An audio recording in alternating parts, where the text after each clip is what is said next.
I know exactly where you are right now.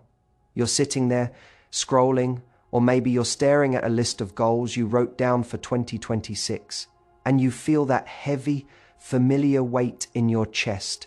It's the weight of not enough. You feel like you're running a race on a treadmill that keeps speeding up, and no matter how much you optimize your morning routine or how many podcasts you listen to, the finish line isn't getting any closer. It's just getting further away. The painful truth that no one wants to tell you is this: you are exhausted not because you're failing, but because you are trying to solve a 2026 problem with a 2019 mindset. You're still operating under the lie that if you just do more, you'll eventually be more. But look at the world around us. We are more connected than ever, yet we've never felt more isolated. We have more productivity hacks than ever, yet we've never felt more overwhelmed. Think about it this way. Imagine you're trying to navigate a dense, foggy forest. Most people respond to the fog by running faster. They think if they just increase their velocity, they'll break through the mist. But what happens? They hit a tree. They trip over a root. They get lost deeper in the woods because they're moving too fast to see the path under their feet.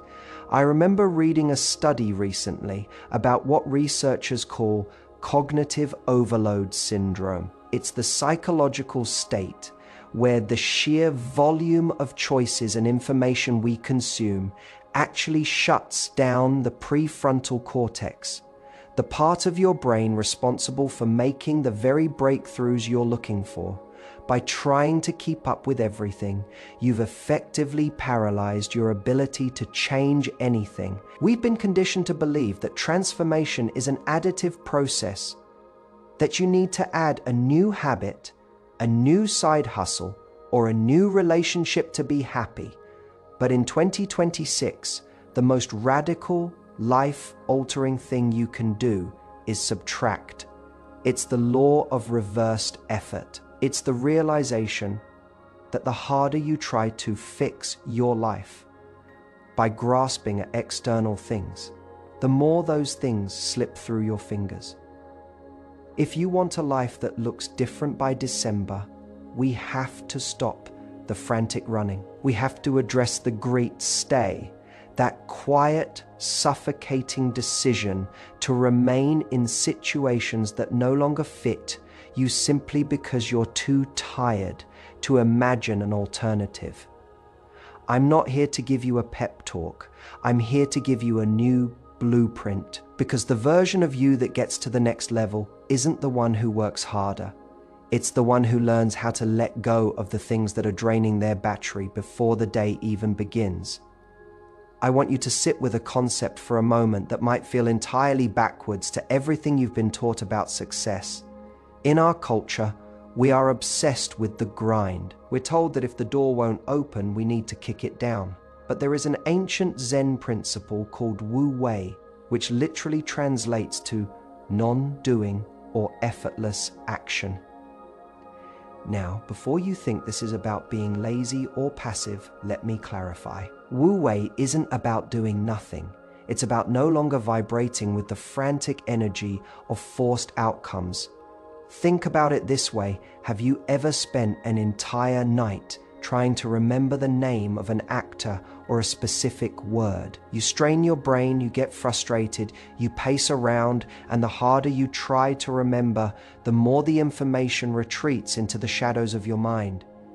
It's only when you give up, when you go to wash the dishes or jump in the shower, that the answer suddenly pops into your head without any effort at all.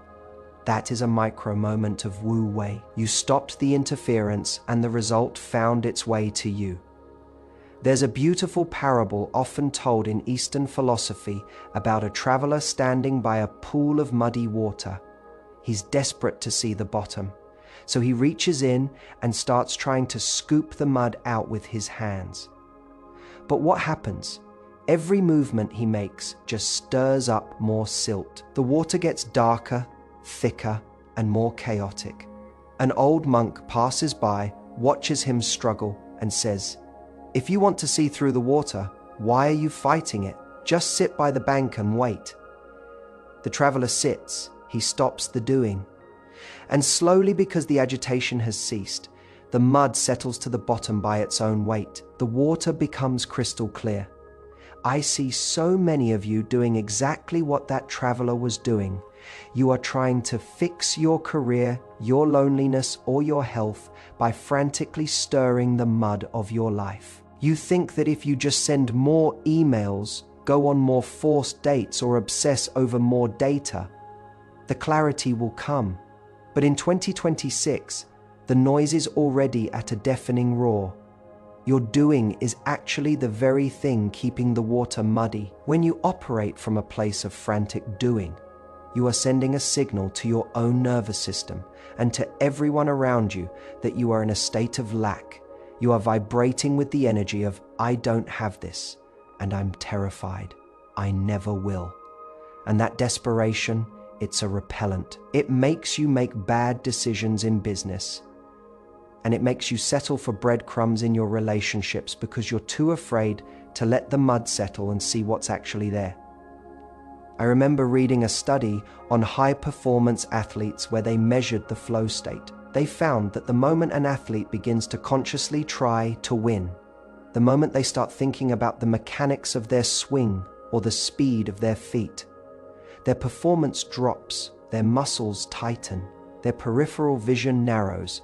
They lose the very thing that makes them great because they've replaced presences with pressure. The transformation you're looking for this year isn't going to come from a place of pressure. It's going to come when you have the courage to stop the internal noise long enough for the truth to rise to the surface. You don't need more hustle. You need more alignment. You need to stop trying to force the water to be clear and instead trust that clarity is the natural state of things once you stop stirring the mud. I want to talk to you about the invisible leak in your life. You might feel like your lack of progress is a character flaw or a lack of discipline, but I want to offer you a different perspective, one rooted in how your brain is actually wired for the world we're living in right now. Think about your mind like a browser window. Every time you start a project and don't finish it, every time you stay in a relationship that you know has no future, and every time you say, I'll get to that, but never do, you are opening a tab in your brain. By the time you wake up in the morning in 2026, you likely have 50 tabs open before you've even had your first cup of coffee. You feel slow, heavy, and anxious, not because you're lazy, but because your CPU is running at 99% capacity, just trying to keep those background tabs from crashing. There is a psychological phenomenon called the Zeigarnik Effect. I remember coming across the original research on this, and it changed the way I look at hustle forever. Back in the 1920s, a psychologist noticed that waiters could remember incredibly complex orders, as long as the meal was still in progress. But the second the check was paid and the task was closed, the order vanished from their minds completely.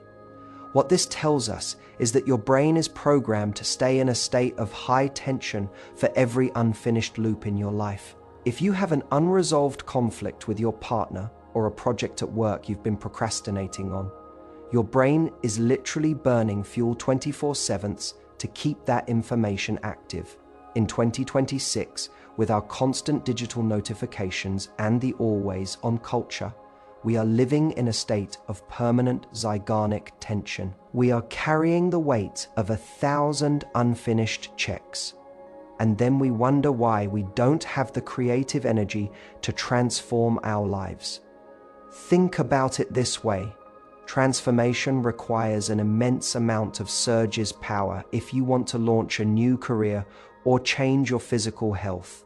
You need a massive spike of cognitive energy, but you can't get that surge if your power is being bled dry by 100 tiny leaks. I want to share a study with you that was conducted on decision fatigue.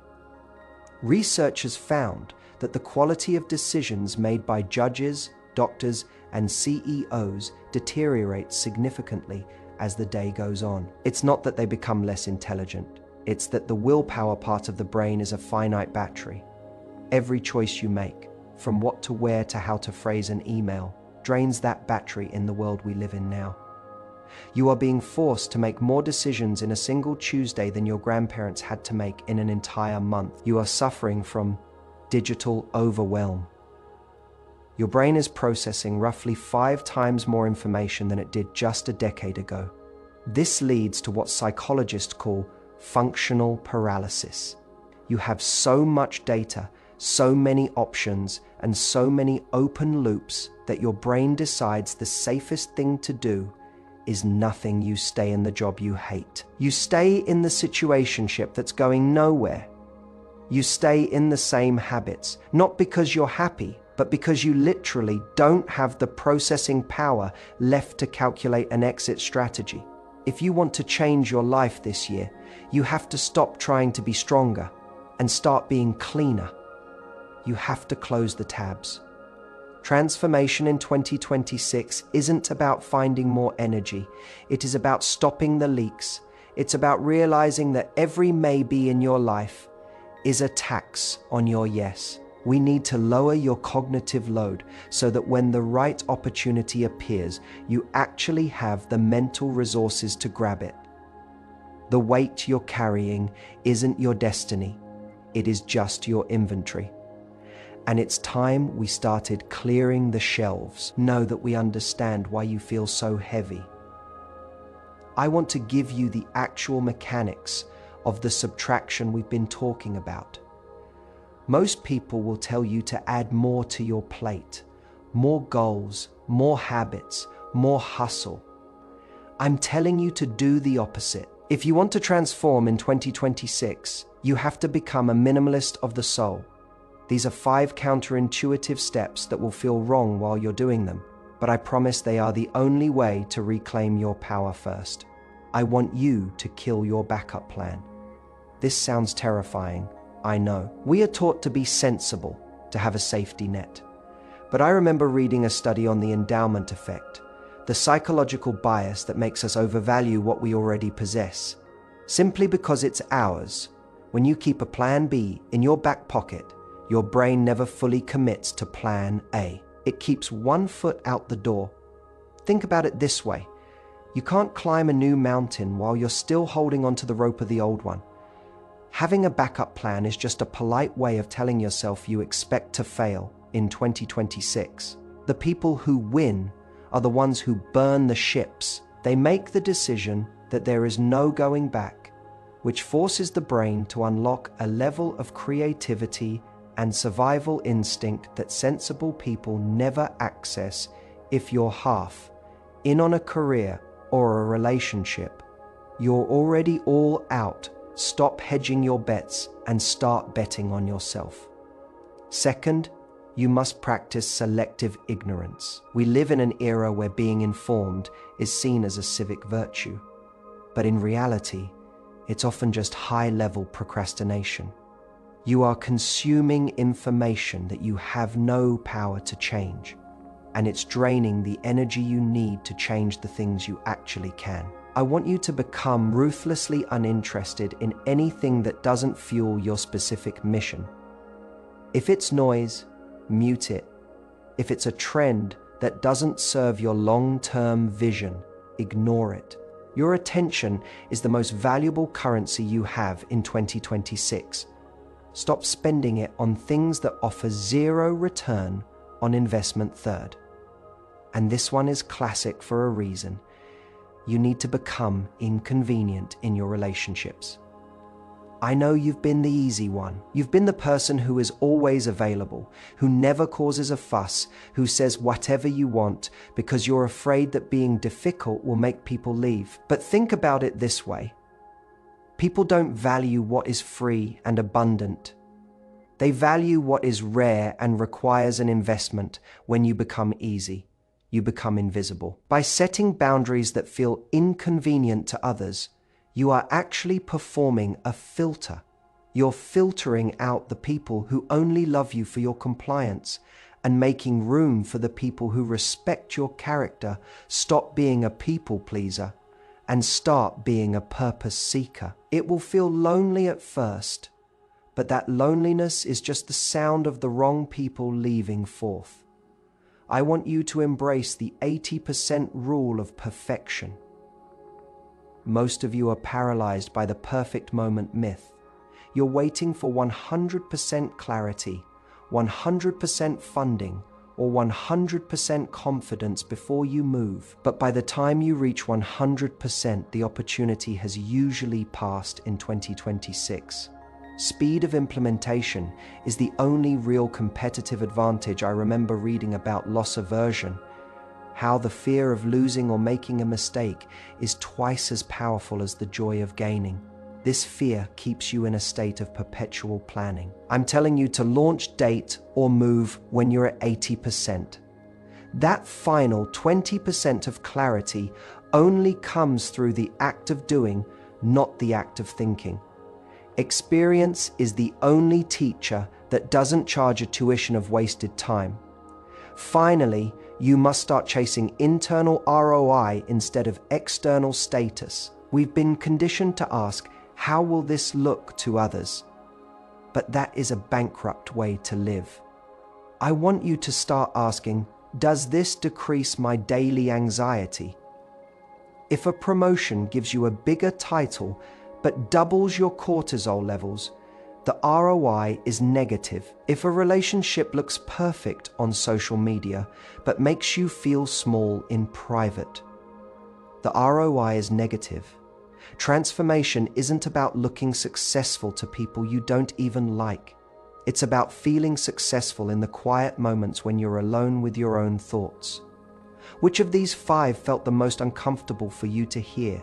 Was it the idea of burning your backup plan, or the thought of being inconvenient to the people you love?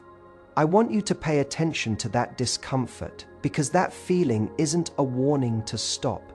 It's a compass pointing toward the exact part of your life that is ready to be transformed.